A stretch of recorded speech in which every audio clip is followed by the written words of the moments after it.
Craftsmanship is extremely important in the 1700s.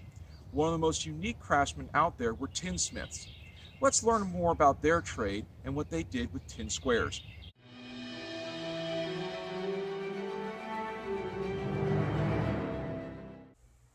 Hello, boys and girls. So today I would like to show you how to make or demonstrate for you the tin squares of the colonial era. So they would take tin and they would use a small hammer and a nail or any kind of sharp objects, and they would make beautiful lanterns or decorations for their houses and other things. So I'm going to put this down and protect my table. You can go grab a tin can, an aluminum can, maybe, a can from your recycling bin, a green beans can or something. Make sure it's empty. You don't want green bean juice all over your table. Take a marker and draw yourself a design, any kind of design that you want to make. Like so. And then what you're going to do is you have to make sure you have some adult supervision. You might need your parents to help you find these supplies. But a nail, a small hammer, and just please be careful if you're doing it this way. But you take your hammer and your nail, and you just go right on your design.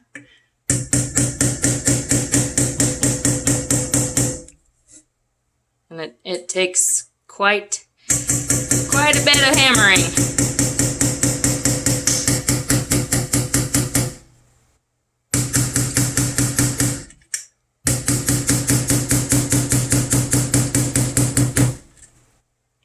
And then you'll have a hole. Oop. There we go. Okay. And so then you can have light shining through there, right? Okay. We will show you more later. I actually started on this side already. So I drew out a star and I drew out some other decorations. And then I started doing the hammering. And that is hard. Okay, these colonial people, they were hard workers, that's for sure. And so then I just went along and I hammered each dot that I drew. I just drew out dots, but you could draw a straight line and then make your dots right along. But you can do this with any tin can and then put a light on it and it'll shine and make a beautiful decoration on your wall. I'll show you more on that later.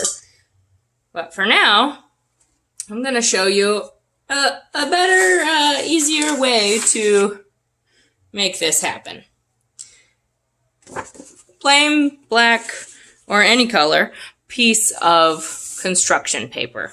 You can see I already did some. So what I want you to do is take a pencil, draw yourself a design, and then on this side, I have a whole design drawn out already, so I'm going to use that side. And then you're going to want to take your sharp pencil and just poke holes right along. Again, protect your table. I'm sorry about that. We can edit that later, maybe. I don't know. Allergies. Anyways, so you're going to want to take your pencil and just kind of poke. You might have to lift your paper up to do so, to make your hole. My pencil's not very sharp, or you can just poke it through, but then you're going to, again, make sure you want to protect your table. Another way you can do it, maybe the colonial people didn't do it this way, but I have a pen, and you can use a pen to go through and poke. I'm sure you've been writing in a notebook one day and accidentally went right through your paper. It's basically the same thing. Another thing you can do, again, adult supervision, You could take a nail and do that. You might need to lift up on the paper a little bit, but that's pretty good. Another thing, a safety pin or a paper clip, or just an actual hole punch. I'm missing my hole punch, so if anybody sees it, please send it home with Wyatt or Logan. Okay, let me tell you a little bit about the history of the tin works of the colonial days. So, tin has been used by Englishmen since the 1630s. The trade eventually found its way into America around 1720, so about 90 years later. The Spanish tinsmiths were often sought after due to their artistic talents in creating different designs on the tin.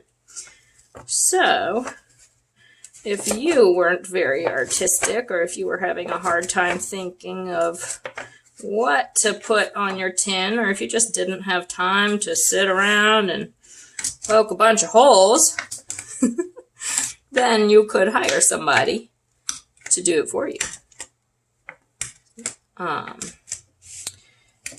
it doesn't really matter what you draw or what you put on yours. You could, if you can't think of something, you could do just your first initial, make a nice big letter. That would look really cool. You could also do a unicorn, an ear of corn, whatever floats your boat. And so I chose to do this star because I saw on Google a really cool star design.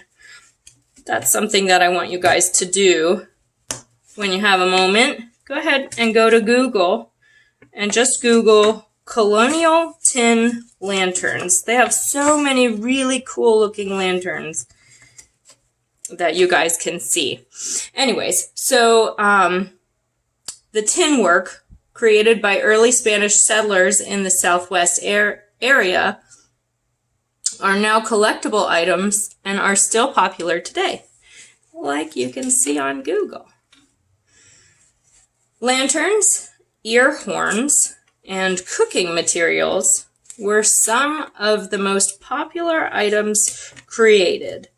So cooking materials, you could definitely use some of this tin work for a strainer, like if you need to drain something. I actually think my mom has a really cool tin strainer with some circular designs on it. That's very cool. So yeah, you're just going to keep going, keep poking. Whatever you have that will make a hole will work just fine.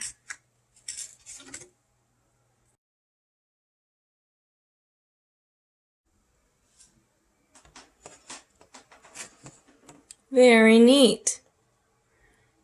And if your room is dark enough, you can also look and see the wall, and your design should show up on the wall as well. It's your turn. Take out your black piece of construction paper along with a pencil. Using the pencil, draw a design on it, and then use your scissors to go ahead and cut out the design. If you need help, ask for your teacher or for your parents' assistance. If you can do it on your own, please be very careful while cutting out your design. Once it is done, use a light to shine its way through your design holes and see if that particular design can then be placed onto the wall. It will be a very unique experience for you and a lot of fun. When you have completed this activity, continue forward in the film.